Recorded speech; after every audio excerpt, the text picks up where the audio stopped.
Hola, I'm Michele Acuto. And I'm Caitlin Morrissey. And welcome, or bienvenidos, to the miniseries Walking the City With, hosted by the Urban Studies podcast. This series, as I'm sure you know very well by now, is all about the people behind the ideas in urban research. We get them out of the lecture room, their books, their articles, to literally walk the talk with the authors and editors in urban studies.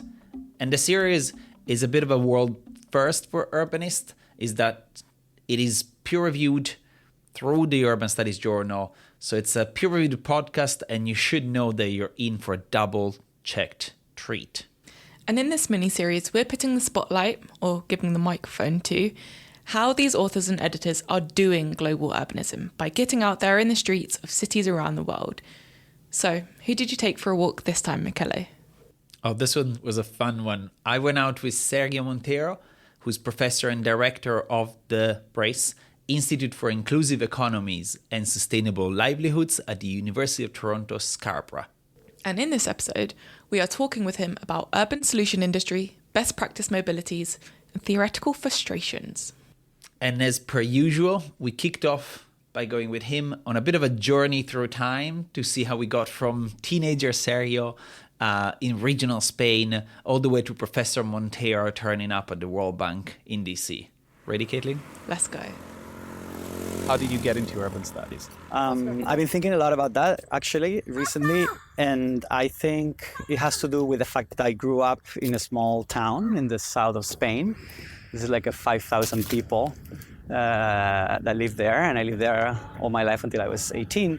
And growing up as a queer kid and teenager in such a small place, I think that my imagination about cities was an imagination of places of difference, of places where you can find or where you're not so restricted by local values or like the rural. The kind of values that I felt that during my being a teenager were sort of like restricting me and my personality. So I think that, I don't know, I've been thinking a lot recently about this. If the reason that I'm so fascinated by cities has to do with my own personal life, growing up as a gay kid in a small town in southern Spain. That's one narrative that one could tell about yourself, and it's always about narrative, right? I think the other narrative that I tell myself sometimes is that I've always been fascinated by the differences between cities and regions. I'm not only interested in cities, but also in regions and in regional differences and unevenness. And this, again, I think has to do with my own personal life. Growing up where a lot of my family migrated, including my brother and sister migrated to Barcelona when I was growing up. So having this situation in which certain regions in Spain in the north were richer and therefore people had to migrate to there, where I stayed and grew up in Andalusia, but I was also growing up in Andalusia in the 80s and 90s, where after a socialist government, there was opportunities for education, for going to public university with scholarships.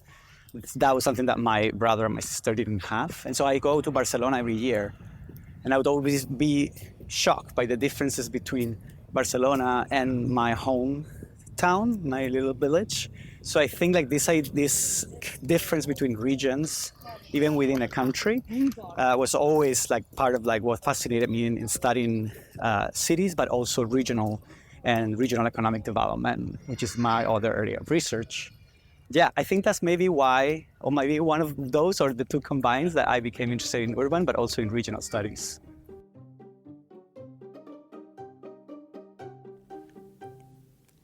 So a lot of Sergio's work has been on the posturing of cities as best practices, and this global circulation of policies and projects from one city as solutions to the challenges and issues faced in others.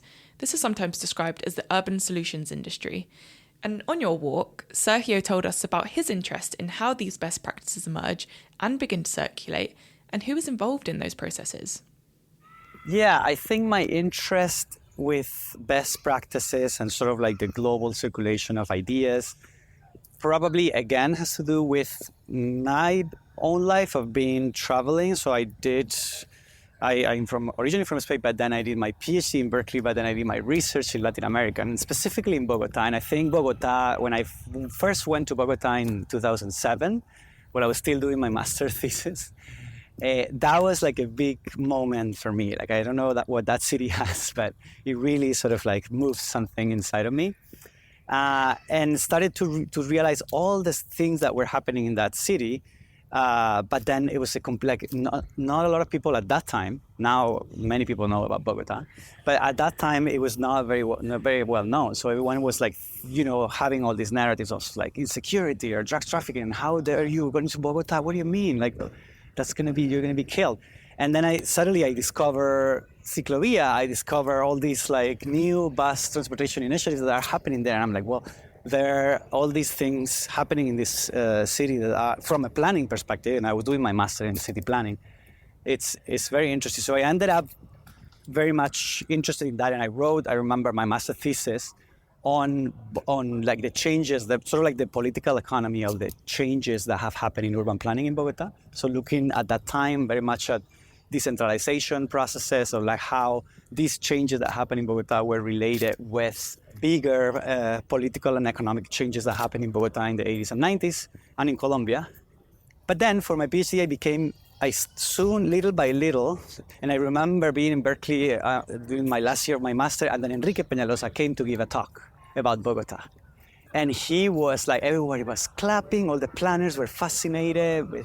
But then at that time, I knew already enough about Bogota to be also critical about the things that he had done in Bogota through the urban renewal plans in El Cartucho and all other stories. So, but what started to interest me more was this, how I was seeing also how Bogota was being little by little constructed as a model. And then suddenly the courses on transportation planning had to have like a chapter on Bogota or a session in Bogota, where like some people and examples from Bogota would come up to the north, to the US, no, when I was living at the time.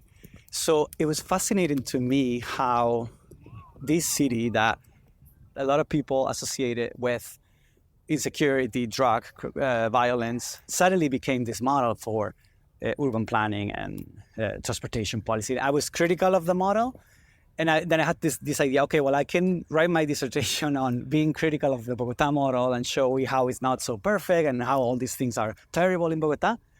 But I could also write about what is happening here. How is this being produced as a global model? And what does it? And at the time I was at Berkeley, and this was the time that Anania Roy and Teresa Caldeira were there. So we were all very much thinking about, thinking from the South, contesting also these ideas of like how ideas come from the North to the South. So I was also thinking, oh, well, this is a kind of like a model that is coming from the South, and it's starting not only South-South, but actually South-North.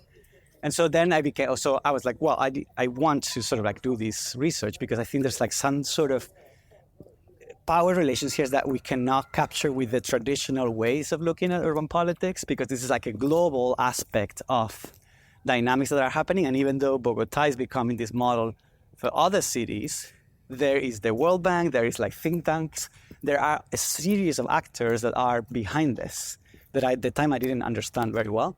And so I decided to do my whole dissertation about how actually Bogota became a model. And so my fieldwork ended up being not in Bogota, but in other cities in Guadalajara in Mexico and San Francisco, California, that have used ideas from Bogota to change something in their city. So like I was very interested in like who bring these ideas, like where are these spaces and practices through which policy and ideas about urban planning circulate.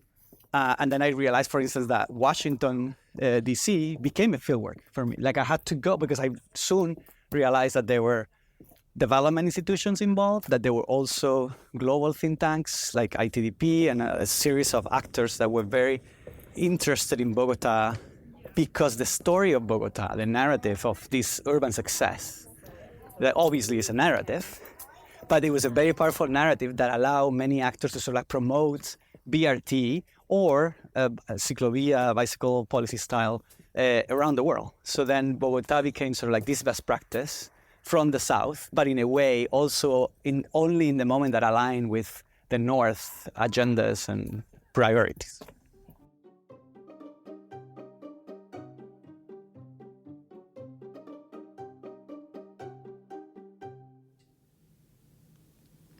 And what was really interesting about Sergio's work on Bogotá was his realization that the direction of travel isn't only from north to south or south to south, but the urban renewal of Bogotá was being packaged as a solution for cities in the global north too. So there's this south-to-north movement of global best practices happening as well. Definitely, and something that I really wanted to talk to Sergio about as we were walking is that in his articles and his scholarship, he really puts an emphasis on also who facilitates that movement and that mobility. And he's been my point of reference to be very clear on thinking through the philanthropist and the power of the philanthropist in facilitating that movement and that change. So for a podcast on global urbanism, we had to ask him about the global philanthropists. It's this moment when I was doing fieldwork in Washington in January every year. I think they still do it. They have this event called Transforming Transportation. And it's this global event that is the event where everyone that is doing transportation policy knows that, like, the big debates and the big themes are debated there. So I thought, okay, I need to go there because they always invoked Bogotá, the BRT, and you have a set of case studies or city stories that always became sort of like the glue that sort of like bring together those panels and those speakers. So I knew that Bogotá was highly discussing this kind of policy circle, international policy circle. So part of my fieldwork was, okay, I need to be in January in Washington and go to the World Bank to this event to understand from an ethnographic perspective, like what actually happens here. So I went to Washington in January. It was really cold. It was the coldest I've experienced in my life at the time. There were 2 days. And then I remember that the inaugural session was the World Bank president at the time and Michael Bloomberg. And they were discussing like what's next for cities and like how.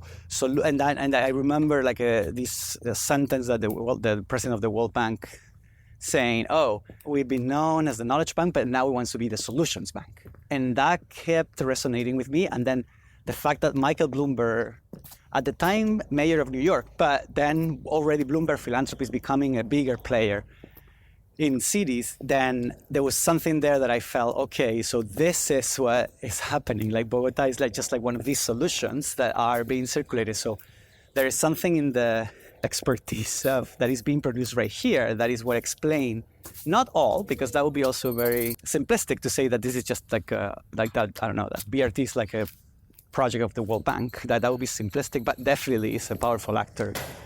And then I realized that it's not just the World Bank, but it's all these philanthropic organizations. So actually it was for that paper in urban studies that I became very much interested in connecting development studies and urban studies with this whole literature on philanthropy that was at the time, I think like now is more and more used in urban studies, but that at the time it was not, that connection was not very clear, like the philanthrocapitalism and like the role of philanthropy in policy decisions.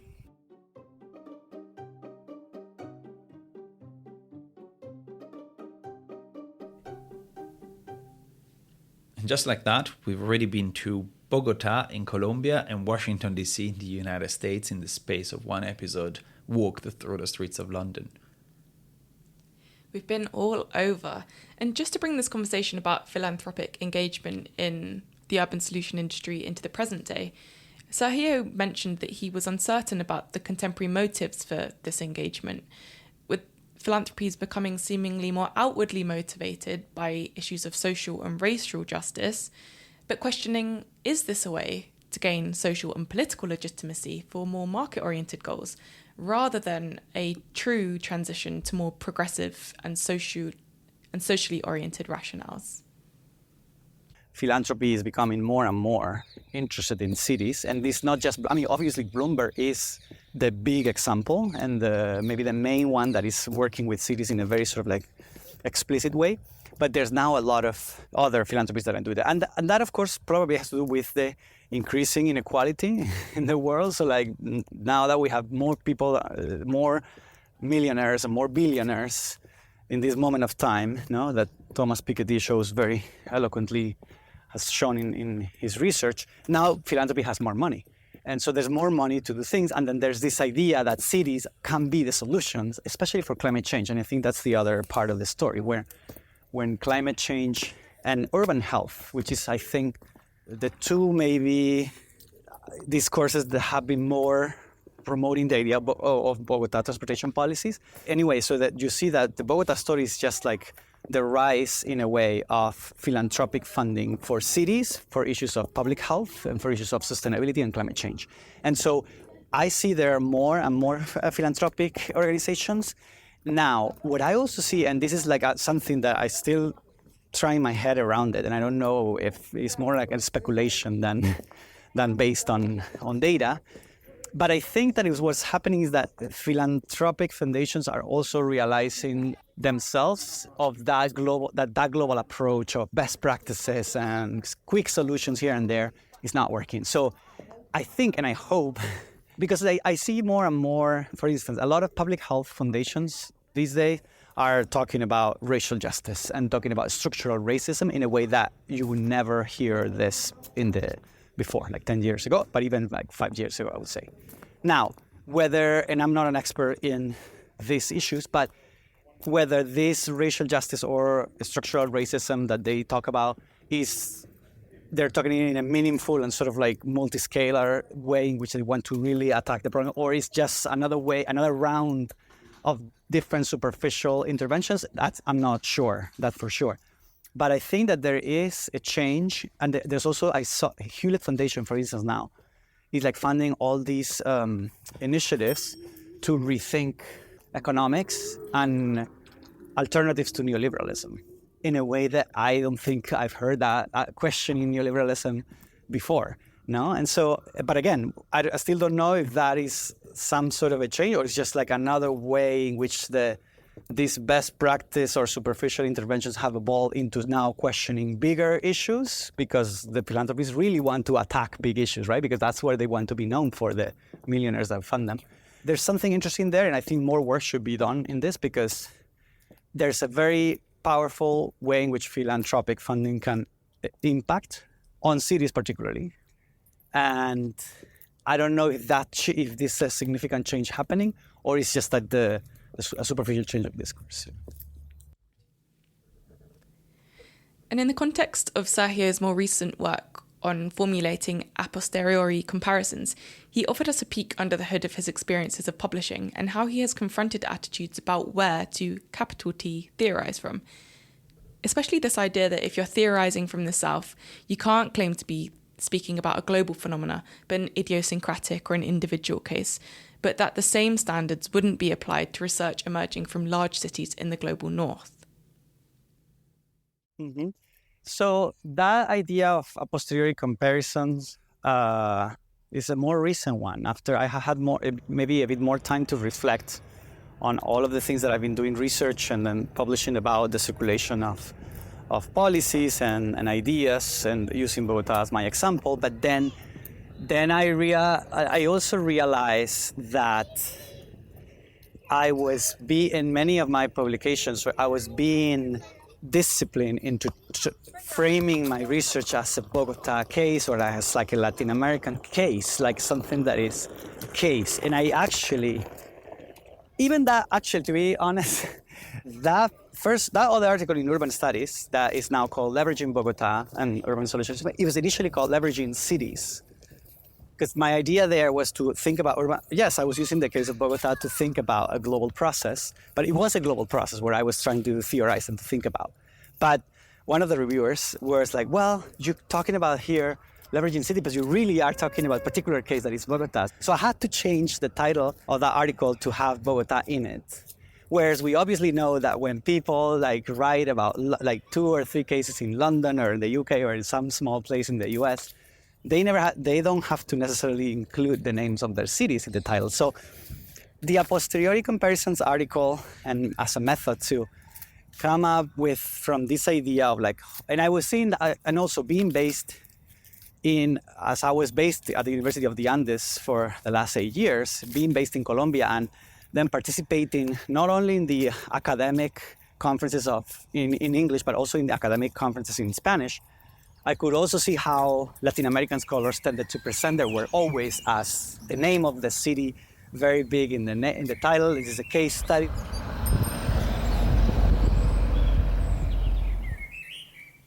And back for a moment in the studio, I think one of the things that stood out in this bit of the conversation with Sergio was his honest self-assessment of the frustration of doing this in the field and the complexity of narrating that a posteriori, and everyone marvel at Caitlin's perfect pronunciation in Latin/Italian of Thank a you. posteriori. The very interesting part here is that we have again another scholar that is out there, that is across different countries in different contexts, but is trying to figure it out. And I think it's a theme that has popped up repeatedly through the interviews in the series. So I really wanted to hear more about how do you do that and how do you work in the field with those frustrations, with those complications, with those positionalities. So back to Sergio and what he did with the a posteriori and the scholars that he works with. And, I was also very frustrated about that. And so I was trying to think about, okay, so how can we use this idea of comparing, how the comparison of different cities can allow to us to think about global process. And I think that came at a very interesting, obviously I was reading also very much like Jennifer Robinson ideas, which was very inspiring to me. And if we want to change the way that we theorize about global urban processes, then we also need to change the methods that we use for that. And so for me, the posteriori comparison was both a way in thinking, okay, so how can we make this comparison work for people working on different cities so that by putting their cases or cities into comparison, they can then feel like they can make a contribution to like a global process. So it was like, to me, very much concerned with those ideas about how to think about the global from the local, how to escape the comfort of putting the name of your city in the title, and then how do we create a community of scholars that collaborate with each other? I spent a lot of time in my fieldwork. I did 2 years of fieldwork, did 95 interviews, ethnographic observation, and I had so much material. And I was like, well, yes, okay. So I did my dissertation, I published these articles, and now what? There's so much more that I can do with this material when I put it into conversation with other people, that their framework of reference or theoretical frameworks might be different, but we get to similar findings. So by doing that, you open up a new way of reading your own findings in a way that you maybe wouldn't have expected in the beginning. If you were just you by yourself, doing your research design and doing the comparison a priori, in the beginning, I think the a posteriori is in a way, a very liberating way of saying, okay, these are the findings, you talk to other people, and then how can we put this into conversation, and how can we put different languages into conversation? In that article, in the a posteriori comparison, we compare the Bogotá's policies with participatory budgeting in Porto Alegre, which happened in Brazil, and I collaborated with Gianpaolo Baiocchi, who is a sociologist who's done extensive fieldwork in Brazil, and I don't speak Portuguese, so it's a way to sort of put together two cases that would have been difficult for one. I mean, maybe not that difficult because Spanish and Portuguese are not that different, but you can think about comparisons of different languages in a way that you cannot ask that to just one person. So I think that was also in my head. Sorry for that. No, it's beautiful. I actually, what I like is that I couldn't decide in that if it is about, there's a beautiful altruism in it, but a bit of a personally interested altruism, because I've done all this work, so I also need to make it more meaningful than just for itself. So sort of it's cosmopolitan, but also a bit self-indulgent, but also a bit cosmopolitan.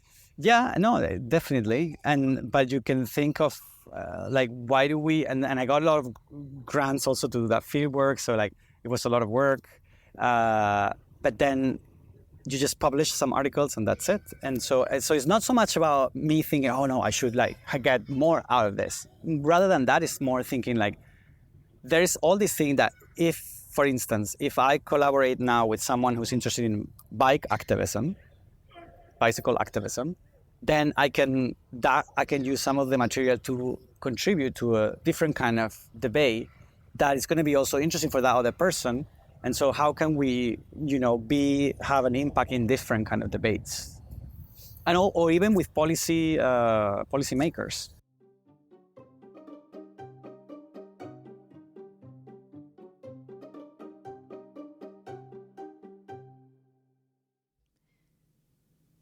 And as always, we finish with our final question to Sergio, as we have with all of our guests, which is to ask them to tell us about a significant place in his research and his role as an academic and his career trajectory. Here's Sergio. I would take you to Bogotá, of course, because that is the city that has inspired me in a lot of ways, and then where I feel like I also have a lot of growth, both personal but also professional. But it's always a city that I am fascinated with, and it's hard to explain the fascination with Bogotá, because I feel like Bogotá is a city that many people either hate or love. There's like no middle feeling about it, but I think it's a city that it's really vibrant, and it has many problems that Colombia has had for a long time, and that Latin America also has, like issues of violence, of everyday violence, inequalities. But at the same time, it's always like there's always new ideas coming. There's always new ways to think about like one thing, and so also challenging things that you think about urban studies. But I guess if you come from urban studies, you would probably be fascinated by it as well. If you are expecting like a beautiful city to walk around, and it's not gonna be like your typical idea of like a tourist city, and maybe that's what I like it too. And I would take you there and like would try to like walk around the city.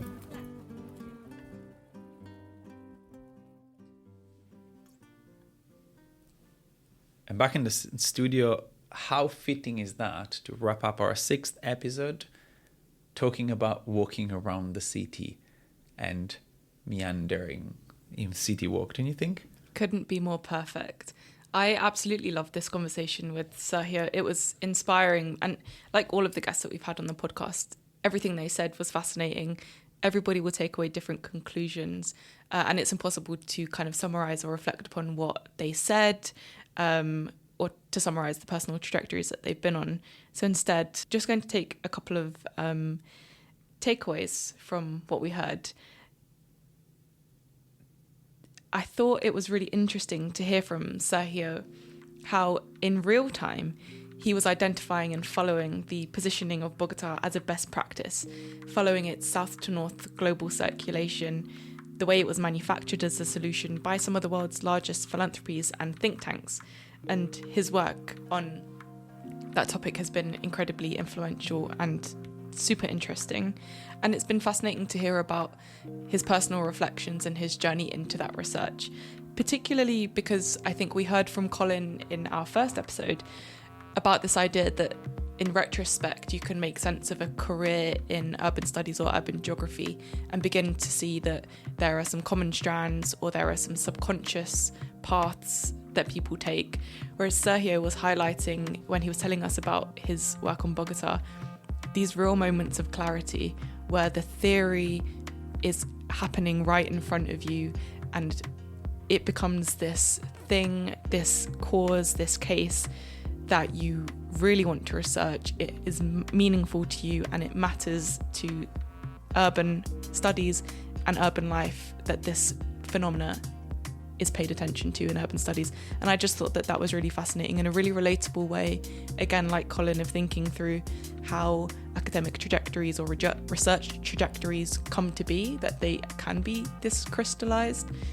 And the final thing that I would reflect upon from what Sergio was saying, and I think it's really, again, another fitting way to end this episode and this part of the mini-series, were Sergio's reflections on his a posteriori comparisons and his experimentation born out of this frustration that sort of designed to combat this idea that there are certain cities where you can capital T theorize from in urban studies, and there are certain cities where you can learn about global processes from and certain cities where you can't, and just really combating that, and also showing that there's an afterlife to research, where he was able to use his research on Bogotá and put it into comparison with other research on Porto Alegre, that perhaps they were not designed to be part of the same research study, but there was ways of bringing these two cities together with a colleague in collaboration with somebody else, recognising the moment that we're in urban studies, which is seemingly all about experimental comparisons, understanding how to, quote, actually do global urbanism. And so I thought that it was a great conversation and a brilliant way to end this part of the mini-series. What were you taking away from what we heard? Yeah, I think I really take away the rather fitting image that Sergio paints for us of the urban scholar and urban theorist that gets out there, is on the road, and he poses in the Great Hall of the World Bank and has a theoretical moment right there in front of him. And I think it's quite powerful because it just tells us, as we're trying to do in the series, get out there and live on the street global urbanism, and be careful on the practice of global urbanism, so the philanthropists and development agencies and the actually existing global urbanism out there. What I really like is how Sergio has hijacked in many ways a mode of that industrial global solutionism. So he uses the a posteriori comparisons very much like the companies and the philanthropists at times sort of misuse the antecedents and the referencing of Bogotá. And he flips it on its head. It's quite courageous, and it gets out there. And apart from that, I absolutely loved, and I think this is a theme that we've seen through and through. It sort of rings with the images of Julie in Berlin, or the stories of Colin in the outskirts of Glasgow, and the more just this image that there's a personal trajectory to global urbanism, that we're trying to paint real humans getting out there on the street, not just scribbling on papers and publishing, but also living those publications in many ways. So I think we've got quite a journey already here. We hope you've been enjoying what we've been doing here. We hope that your feet are not as tired as mine. And we hope that you found some funny parts in it. So for the moment, here you have it, Sergio Montero on solutionism, philanthropy, global circuits, and some very honest reflexivity, I think, on his positionality, with a tour of the Americas from the Latina all the way to Canada. And as per usual, if you want to read more or hear more, get into our show notes for a bit more links, for a bit more insights on Sergio's work. And until the next adventure out, thanks for listening. Thanks for walking the city with us. Thanks for coming to the studio and listening to our ramblings about walking the city with the scholars. Thanks for getting out with Sergio. And see you, hear you, watch you in the next episode. Walking the City With is a mini-series by the Urban Studies Journal with the University of Bristol and the University of Melbourne, produced by Caitlin Morrissey in Manchester, Julia Macbeth in Glasgow, Kate Murray in Melbourne, and myself, Michele Acuto, in Bristol. Thank you for listening.